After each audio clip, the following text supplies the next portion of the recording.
అసలు ఇంత పెద్ద గణేషులు నాగోలు ఎట్లా వచ్చారో నాకైతే అర్థమైతే లేదు. లిటరలీ చెప్తున్నా కదా, అందరికీ నమస్తే, welcome back to my channel. And ఇవాళ మనం వచ్చేసి మగన్ సింగ్ అండ్ సన్స్ కళాకారు దగ్గరికి అయితే చేసినాం. సో ఇక్కడ ఈ వర్క్షాప్ వచ్చేసి నాగోల్ మెట్రో పక్కన అయితే ఉంది. అండ్ మనోడైతే ఫినిషింగ్ మాత్రం డీటెయిలింగ్ చాలా బాగా ఇస్తాడు. ఇక్కడ చూసుకోవచ్చు Ganesh unique model, last year కాకుండా ఈ ఇయర్ కొత్త మోడల్ తీసుకొచ్చిండు. అండ్ గణేష్ అయితే శంకు చక్రం పట్టుకుని అవుతున్నాడు. అండ్ ముందు మహారాజా స్టైల్లో కూర్చొని అవుతున్నాడు. హైస్ చూడండి మీరు, లిటరలీ ఫినిషింగ్ మాత్రం బాగా ఇస్తున్నాడు. ఇక్కడ చూసుకుంటే శివుడు అర్ధనారీశ్వర అవతారంలో అవుతున్నాడు. అండ్ పెయింటింగ్ కూడా కొంచెం ఫినిషింగ్ ఉంది. లిటరలీ చెప్తున్నా కదా, గణేశుడు సూపర్ లుక్ అయితే ఉంది. ఫేస్ కూడా నియర్లీ 10 feet హైట్ ఉంటాడు గణేశుడు. అండ్ ఇప్పుడు చూసుకుంటే ఇటు సైడ్ లెఫ్ట్ సైడ్ రైట్ సైడ్లో అయితే చేయి కింద గణేశుడు ఏమి అవుతుంది.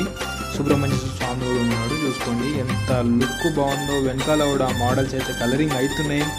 ఎవరికైనా వీడియో నచ్చితే లైక్ చేసి, షేర్ చేసి, సబ్స్క్రైబ్ చేసుకోండి. మన పేజ్ని ఫాలో చేసి నెక్స్ట్ ఏ షాప్కు వెళ్ళి డీటెయిల్స్ కనుక్కోవాలో కామెంట్ సెక్షన్లో కామెంట్ చేస్తే నెక్స్ట్ అదే షాప్ మీద మనం అయితే వీడియో చేస్తాం. Thank you so much watching.